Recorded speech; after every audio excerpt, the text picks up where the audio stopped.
कुमारी शैलजा जी, TS Singhdeo जी, stage पे Congress party के सारे नेता, वरिष्ठ नेता,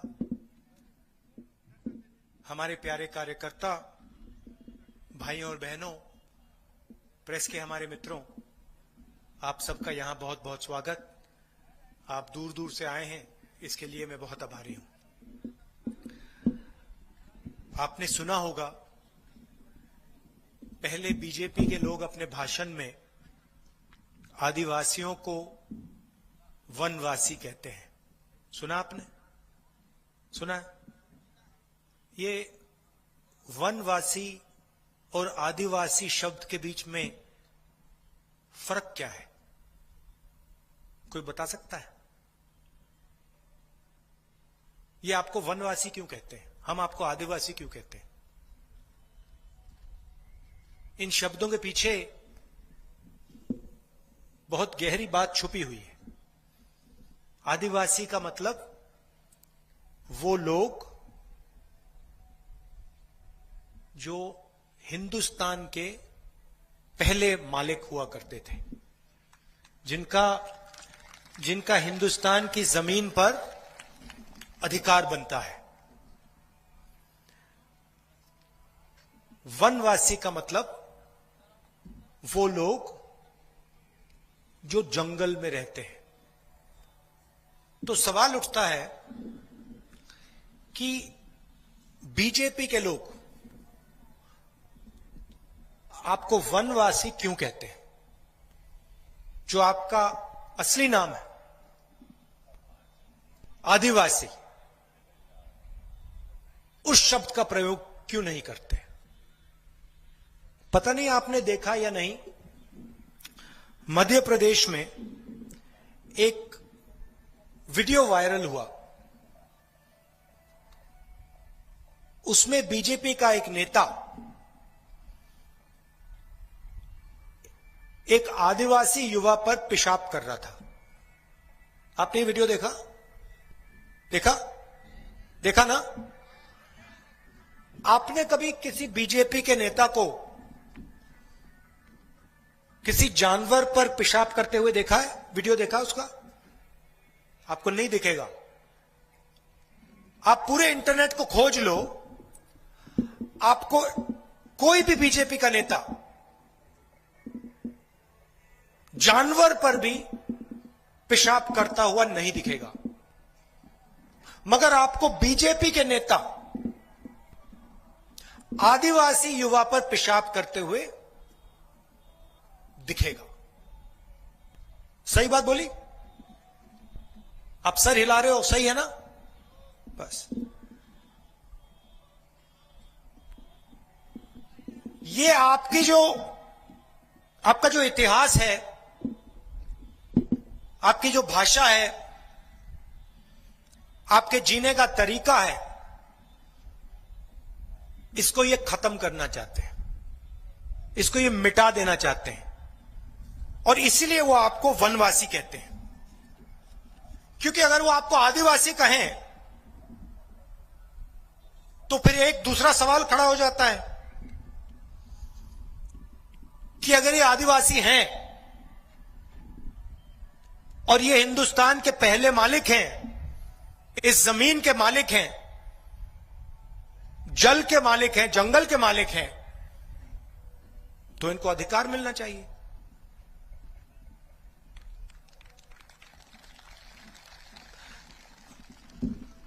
अगर हम आपको आदिवासी कहें तो आपको अधिकार देने की जरूरत है।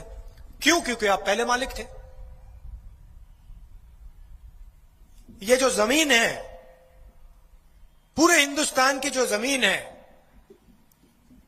आदिवासी शब्द का मतलब आप लोग इस जमीन के पुराने पहले मालिक थे।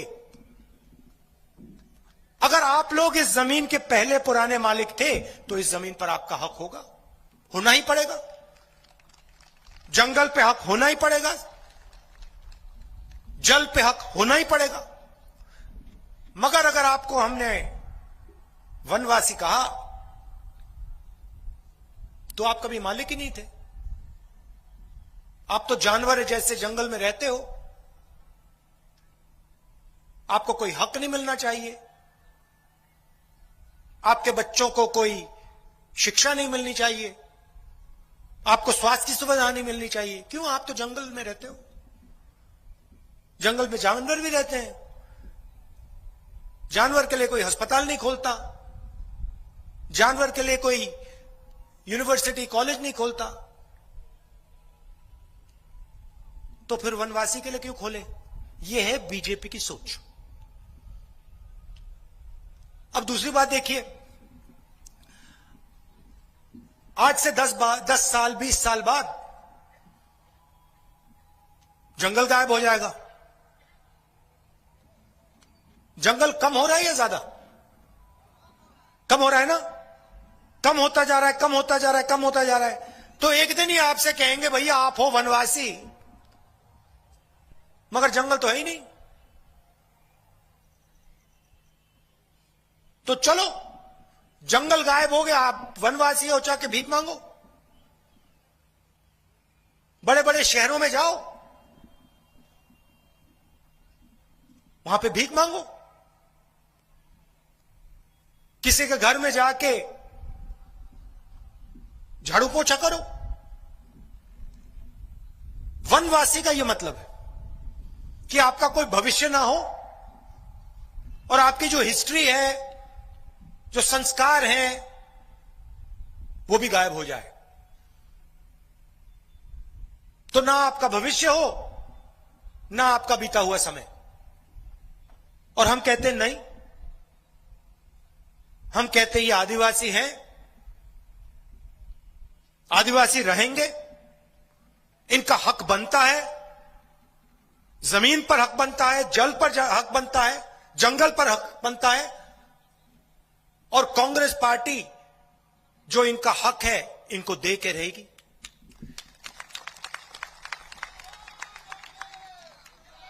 अब मैंने ये बात उठाई, मजे की बात देखिए, मैंने बात उठाई, पहले नरेंद्र मोदी जी अपने भाषण में कहते थे, वनवासी शब्द का प्रयोग करते थे, जहां भी जाते थे वनवासी वनवासी वनवासी। अब उनके भाषण देखिए, अब इन्होंने वनवासी कहना बंद कर दिया।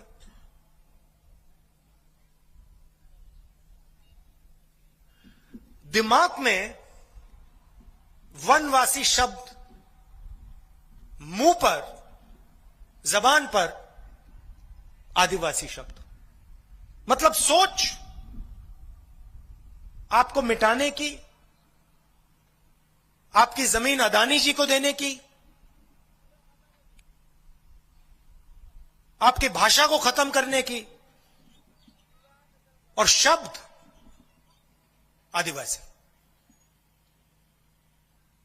कोई आरएसएस का आदमी आपके पास आए तो उससे पूछिए, ये आपने वनवासी शब्द, इसका जो आप प्रयोग करते हो, ये हम सब पर अपमान है,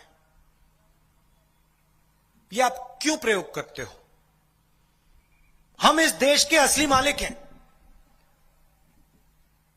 आदिवासी आपसे पहले आए थे, ये जमीन हमारी, ये जल हमारा, ये जंगल हमारा, इस पर हमारा हक बनता है। ये वनवासी शब्द आप मत बोलिए हमारे सामने। पैसा कानून हम लाए, जमीन अधिकरण बिल लाए, ट्राइबल बिल लाए, मनरेगा लाए, और हमने साफ लिखा था कि अगर आदिवासी की जमीन लेनी है, कोई भी कारण हो, अगर सरकार को आदिवासियों की जमीन लेनी है तो जनसभा से पूछ के ली जाएगी, आदिवासियों से पूछ के ली जाएगी। अगर आदिवासियों ने मना किया तो कोई शक्ति उनकी जमीन नहीं ले सकती। यह हमने कानून आपको दिया।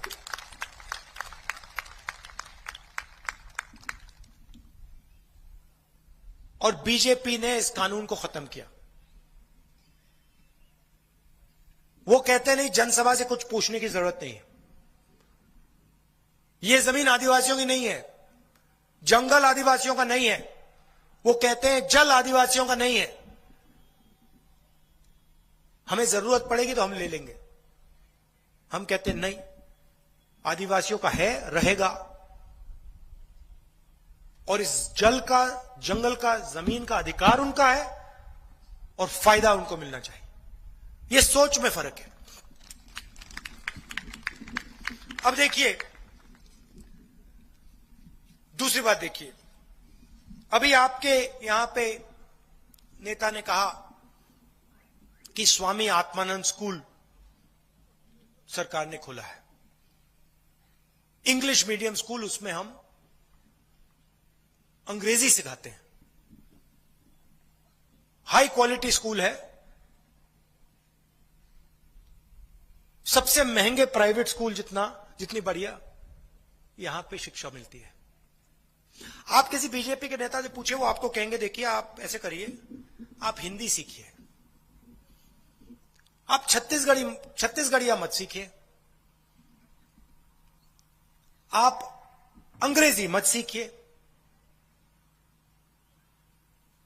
हिंदी से काम चलाइए। अब मैं आपसे पूछना चाहता हूं, क्या आदिवासी बच्चों को अंग्रेजी सीखनी चाहिए, हां या ना?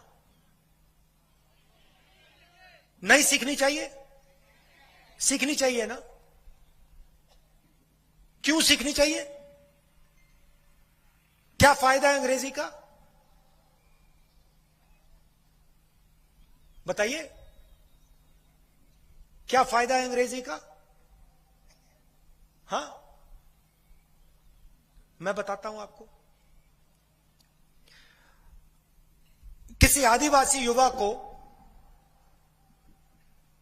अगर छत्तीसगढ़ में काम करना है, छत्तीसगढ़ के लोगों से बात करनी है, तो छत्तीसगढ़िया चलेगी। सही बात।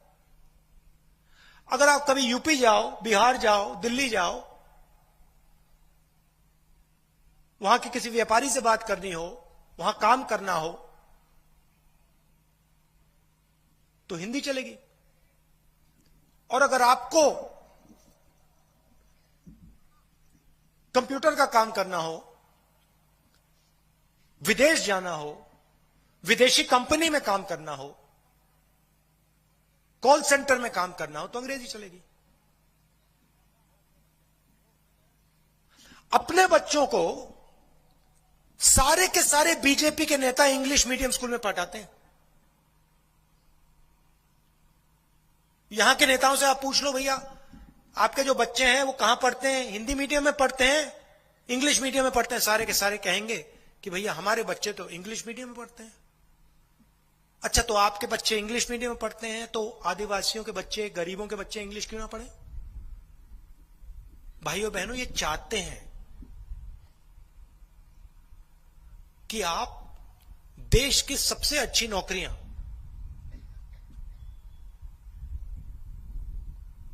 आपके हाथ ना आए। ये चाहते हैं कि इनके बच्चे अंग्रेजी पढ़ें, आपके बच्चे अंग्रेजी ना पढ़े, इनके बच्चे इंजीनियर बने, इनके बच्चे डॉक्टर बने, इनके बच्चे कमाकर पैसा कमाएं, और आदिवासी, जिसको हम आदिवासी कहते हैं, वो जंगल में रहें। हम चाहते हैं कि आप हिंदी सीखिए, आप छत्तीसगढ़िया सीखिए, आप अंग्रेजी सीखिए, और जो भी आप सपना देखना चाहते हो, इंजीनियर बनने का, डॉक्टर बनने का, लॉयर बनने का, सॉफ्टवेयर कंपनी चलाने का, अमेरिका में जाने का, जो भी सपना आपके बच्चे देखना चाहें उसको पूरा कर पाए। ये हमारे बीच में, उनके बीच में फर्क है। छत्तीसगढ़ में, छत्तीसगढ़ के किसान को धान के लिए कितना पैसा मिलता है? कितना मिलता है? रेट क्या आजकल कितना है? 2640। सही। हमने वायदा किया था पिछले चुनाव में कि 2,500 रुपए धान के लिए मिलेगा। किया था, आपसे रिला रहे हो, किया था ना, मैंने किया था। वायदा पूरा हुआ? हुआ। आज 2,500 नहीं 2,640 मिल रहे हैं।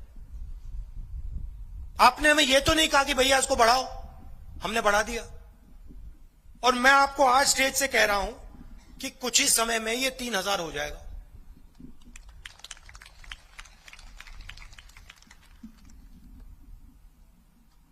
जो खेत पर मजदूरी करते हैं उनको हम साल का 7,000 रुपए देते थे, चुनाव के बाद उनको 10,000 रुपए मिलना शुरू हो जाएगा। और लाखों करोड़ रुपए नरेंद्र मोदी जी ने अदानी जी जैसे बड़े से बड़े उद्योगपतियों का कर्जा माफ किया। हमने उनका कर्जा माफ नहीं किया। हमने छत्तीसगढ़ में किसानों का कर्जा माफ किया। तो वो आपकी जमीन छीनकर अदानी को देते हैं, हम आपकी जमीन को आपके हवाले करते हैं। हम किसानों का कर्जा माफ करते हैं, मजदूरों को पैसा देते हैं, वो अदानी जी जैसे लोगों का लाखों करोड़ रुपए कर्जा माफ करते हैं। मैंने आपसे कहा भैया वायदा किया था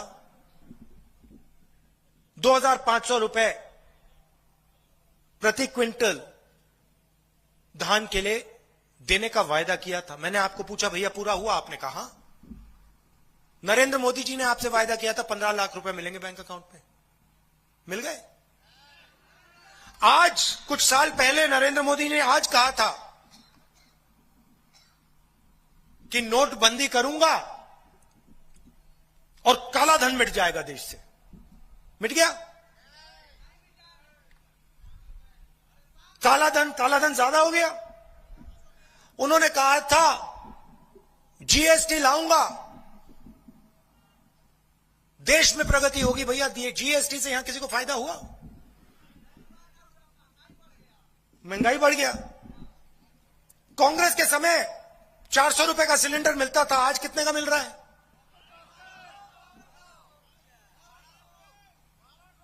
ये देखो 1200। हमारे समय 400 मिलता था। चुनाव के बाद 500 रुपए की सब्सिडी गैस सिलेंडर पर मिल जाएगी आपको।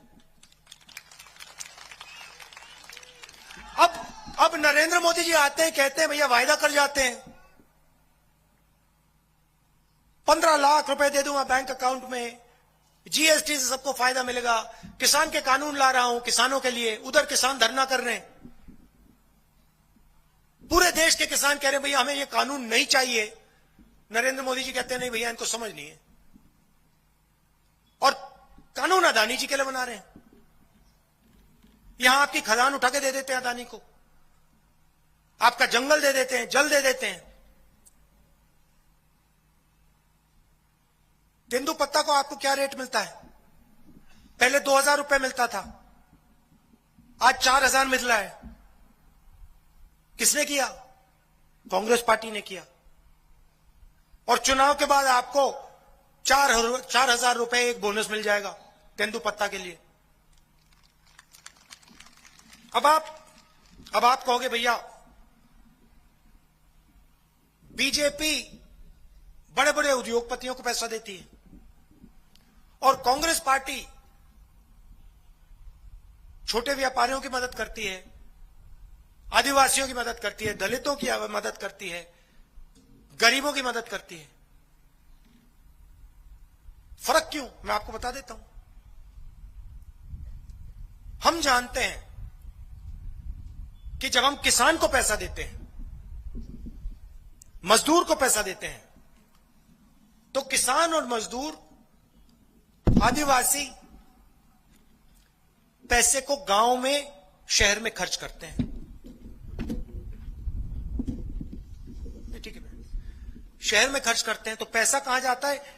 गांव में जाता है, शहरों में जाता है, कस्बों में जाता है।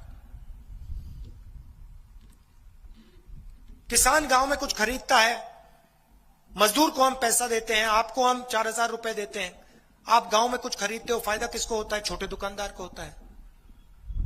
और छत्तीसगढ़ की पूरी अर्थव्यवस्था मजबूत हो जाती है। अब बीजेपी क्या करती है? अदानी जी को पैसा देती है, अरबपतियों का कर्जा माफ करते हैं। भाई और बहनों, क्या अदानी जी आपके गांव में आके पैसा खर्च करते हैं? 1 रुपया डालते हैं आपके गांव में? छोटे शहरों में 1 रुपया डालते हैं? नहीं। वो लंदन में, अमेरिका में, जापान में बड़ी बड़ी इमारतें खरीदते हैं, बिजनेस खरीदते हैं। तो बीजेपी की सरकार में बड़े अरबपतियों का फायदा होता है और किसान, मजदूर, आदिवासी देखते रह जाते हैं। हमारी सरकार में हम सीधा का सीधा पैसा गरीबों के हाथ में डालते हैं। 2,500 रुपए किसान, कुछ ही समय में 3,000 हो जाएगा। 10,000 रुपए मजदूर, 500 रुपए सिलेंडर के माफ, आदिवासियों को 4,000 रुपए का बोनस, 4,000 रुपए हर बोरी के लिए, तेंदू पत्ता के बोरी के लिए। पैसा सीधा आपके जेब में जाता है, आपका भी फायदा होता है, पूरे प्रदेश का फायदा होता है। पैसे की कोई कमी नहीं है। छत्तीसगढ़ गरीब प्रदेश नहीं है। बीजेपी जब सरकार में आती है, छत्तीसगढ़ का पैसा उठा के उद्योगपतियों को दे देती है। इसलिए बहुत जरूरी है कि इस प्रदेश में गरीबों की सरकार, छोटे व्यापारियों की सरकार, आदिवासियों की सरकार, दलितों की सरकार चले। और यह काम हम ही करते हैं।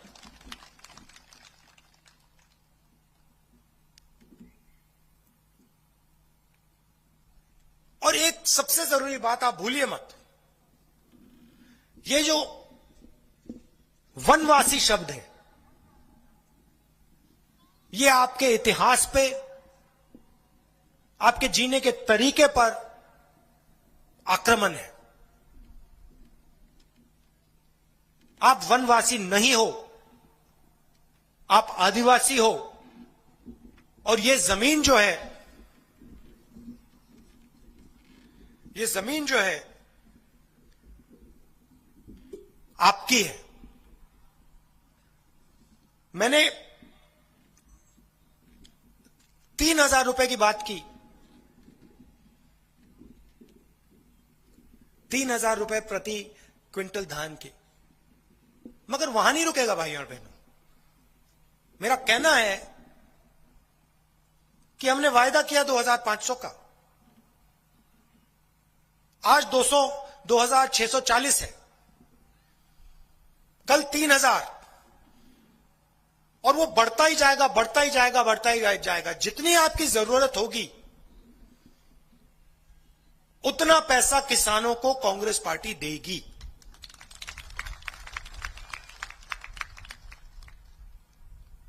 और वही तेंदूपत्ता के साथ होगा। आज 4,000 है, वो आस्ते आस्ते आस्ते आस्ते आपकी जरूरत के साथ बढ़ता जाएगा।